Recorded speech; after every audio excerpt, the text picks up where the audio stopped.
Hello everyone, welcome to channel learn with ease. आज का topic है इश्यू ऑफ शेयर्स, जिसमें हम सॉल्व करेंगे question number 13 chapter 6 DK Goyal की बुक से क्लास 12 अकाउंट्स के लिए। ऑनलाइन सेशंस अगर आप चाहते हो क्लास 12 और 11 दोनों के लिए है। इंटरेस्टेड स्टूडेंट मुझे इस नंबर पर व्हाट्सएप करेंगे अपना नाम और क्लास। फर्दर डिटेल्स के लिए भी आप मुझे इसी नंबर पर व्हाट्सएप करेंगे। आप मुझे फॉलो कर सकते हो learn with ease official telegram channel पर, जहां पर आप अपने डाउट्स या कमेंट्स लिख करके भेज सकते हो। तो क्वेश्चन में एक्स लिमिटेड कंपनी है जो वाई लिमिटेड के बिजनेस को टेक ओवर करने जा रही है, उसका बिजनेस परचेज कर रही है। वाई लिमिटेड की एसेट्स और लाइबिलिटीज क्या है वो सारी दी गई है। इसके अगेंस्ट अगर एक्स लिमिटेड परचेज कर रहा है तो वो पेमेंट क्या कर रहा है, कितनी अमाउंट की पेमेंट कर रहा है वो आपको निकालनी है।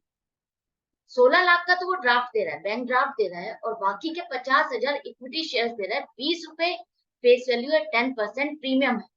तो आपको पूरी परचेज कंसीडरेशन बतानी है और जर्नल एंट्रीज में। तो किस तरह से करोगे देख। सबसे पहले निकालते हैं जो बिजनेस परचेज किया जा रहा है। वाई लिमिटेड का जो बिजनेस परचेज कर रहा है एक्स लिमिटेड, उसकी वैल्यू क्या है। उसकी वैल्यू आप कैसे फाइंड करोगे, पहले सारी एसेट्स का टोटल कर लो। सारी एसेट्स का टोटल आपका आ रहा है 27,50,000। इसमें से लाइबिलिटीज को माइनस कर दो, 2 लाख रुपए। इतनी एसेट्स के अगेंस्ट इतनी लाइबिलिटीज हैं, तो ये माइनस करने के बाद आपकी नेट एसेट आ गई 25,50,000। 25.5 लाख रुपए इसकी नेट एसेट, मतलब कि जो बिजनेस आप परचेज करने जा रहे हो उसकी वैल्यू 25.5 लाख है।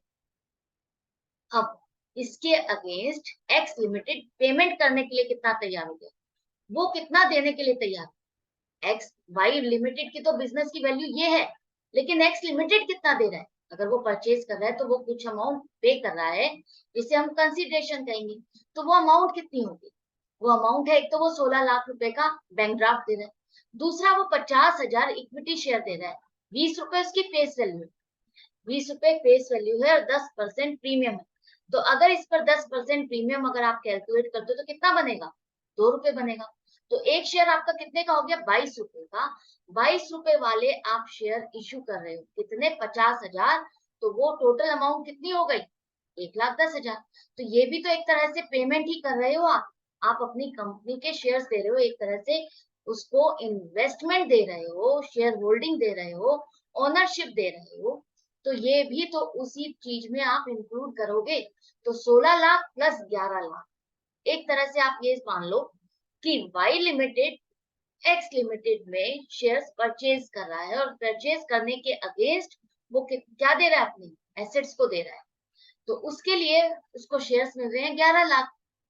11 लाख रुपए के शेयर्स मिल रहे हैं, तो टोटल कंसिडरेशन क्या हो गई, 27 लाख। ये आपकी वो अमाउंट निकल आई है जो एक्स लिमिटेड देने वाला है वाई लिमिटेड।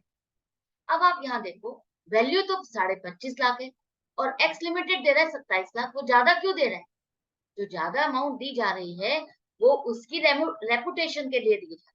जो वाई लिमिटेड का बिजनेस है उसकी रेपुटेशन मार्केट में ज्यादा है, उसकी वैल्यू ज्यादा है। तो उसे हम क्या कहते हैं, उसे हम गुडविल कहते हैं। तो कंसिडरेशन माइनस नेट एसेट्स आपकी गुडविल होती है, तो जो कि आ जाएगी आपकी 1.5 लाख रुपए।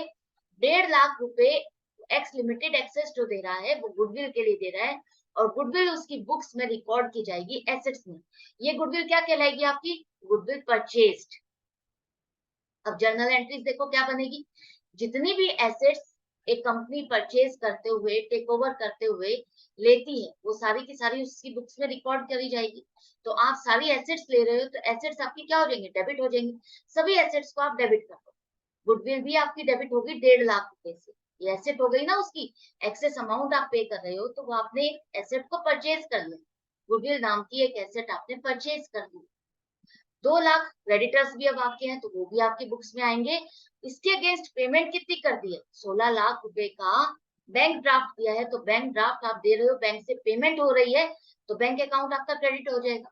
16 लाख से बाकी की पेमेंट कितनी रह गई है, 11 लाख की, तो उसके लिए आप वाई लिमिटेड को क्रेडिट करो। क्लियर है। अब जो ये 11 लाख की पेमेंट है इसको कैसे कर रही है एक्स लिमिटेड, अपने शेयर्स इश्यू कर रही है। तो पहले तो पेमेंट हो रही है, तो वाई लिमिटेड अकाउंट आप डेबिट कर दो 11 लाख से, ताकि इसकी पेमेंट हो रही है तो ये अकाउंट क्लियर हो जाए। इसके अगेंस्ट आपने शेयर्स दिए, कितने शेयर्स दिए, 50,000। 50,000 की फेस वैल्यू के अकॉर्डिंग कितनी अमाउंट बनेगी, वो बनेगी 10 लाख। तो 10 लाख तो आपके शेयर कैपिटल जाएंगे, फुल्ली पेड शेयर हो गया। फुल्ली पेड का मतलब है अब आगे वाई लिमिटेड को कोई पेमेंट नहीं करना।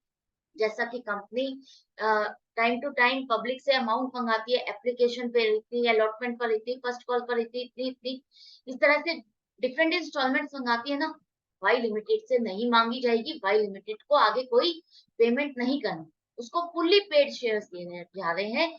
ये माना जा रहा है कि इसके ऊपर पूरी पेमेंट आ गई है। तो ये पूरी पेमेंट आपकी आ गई है, तो ये आपकी क्या बन गई, शेयर कैपिटल बन गई। जो प्रीमियम से रिलेटेड अमाउंट है 1,02 रुपए के हिसाब से 50,000 शेयर पर 1,00,000 रुपए वो आप डालोगे सिक्योरिटीज प्रीमियम अकाउंट। हमेशा याद रखना, प्रीमियम को आपको अलग शो करना है, मिक्स नहीं करना, चाहे वो अदर देन कंसिडरेशन का केस है। याद रखना है आपको, प्रीमियम आपको हमेशा अलग शो करना है। ये आप जनरली गलती कर जाते हो। इसका नाम भी क्या होगा, सिक्योरिटीज प्रीमियम अकाउंट। ये भी आपको उल्टा प्रीमियम सिक्योरिटीज ऐसा कुछ नहीं लिखना।